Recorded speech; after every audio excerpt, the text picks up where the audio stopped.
कल से तुम लोग अलग खेलो, मैं और दाऊ दादा अलग खेलेंगे, हमारे संग मत खेलना। मधुमंगल सीताराम बोले, अरे लाला तू ना जाने, मैया यो के लाला जो चाहे करियो, चोरी मत करियो, चोरी करवे तो ब्याह ना होवे। ठाकुर जी बोले, ब्याह की पड़ रही है तो है ब्याह ना होवे। ऐसो पत्र पूछ रहा सो है गयो, पत्रो तो भरोसा तू सीख जैसो है गयो, तो कौन ब्याह करेगा ऐसे? अरे ब्याह करना तो ने खाया ने पी ने बढ़िया, गाल तेरे बढ़िया होंगे, शरीर ने बढ़िया होगा, तभी तो ब्याह होएगा। अब भैया हमारी बात सुन लो, जितने अच्छे काम करने सब आज कर लो, कल से चोरी करेंगे, पूरे ब्रजमंडल में आतंक मचाएंगे, हमारो ही दूध घी दही है, हम ही चोरी करके खाएंगे। ठाकुर जी ने चोरी क्यों की? क्योंकि सारा गौरस बेवजह मथुरा भेजा जाता था और मथुरा से कंस पूरे भारत में वितरित करके खूब धन कमाता था।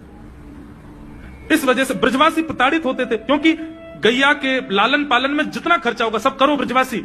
4 मटके मिलते थे, 4 में से 3 को तो बेच देते थे, 1 में पूरा घर चलता था। यह हालत थी ब्रज की।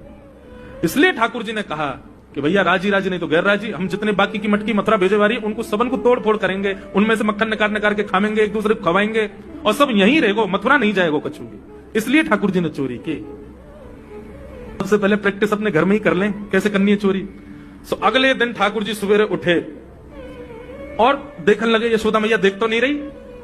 ठाकुर जी चुपचाप गए महाराज जहां पर सारे मक्खन दूध दही रखे, वहां पहुंच गए गौरस भंडार में।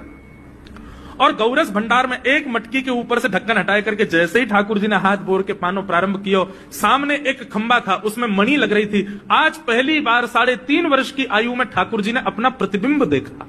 ठाकुर जी ने जैसे ही प्रतिबिंब में अपने रूप को देखा, अपने रूप को देख करके ठाकुर जी बोले, हो तू भी आयो यहां चोरी करवे? अपने आप से ही बात कर रहे हैं ठाकुर जी।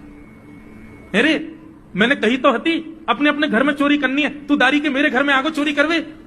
ठाकुर जी अपने प्रतिबिंब से बात कर रहे हैं। अब गौरस भंडार में ठाकुर जी की आवाज गूंज रही थी और वो गूंजते हुए रसोई घर में जा रही थी। रसोई में मैया ने सुनी, बोले ये लाला कहां से बोल लो है? उठ गयो कन्हैया, मुझको पतो भी ना चली, नूपुरन की आवाज ना आई। मैया दौड़ करके गई तो देखा ढूंढते ढूंढते गौरस भंडार में ठाकुर जी अपने प्रतिबिंब से बात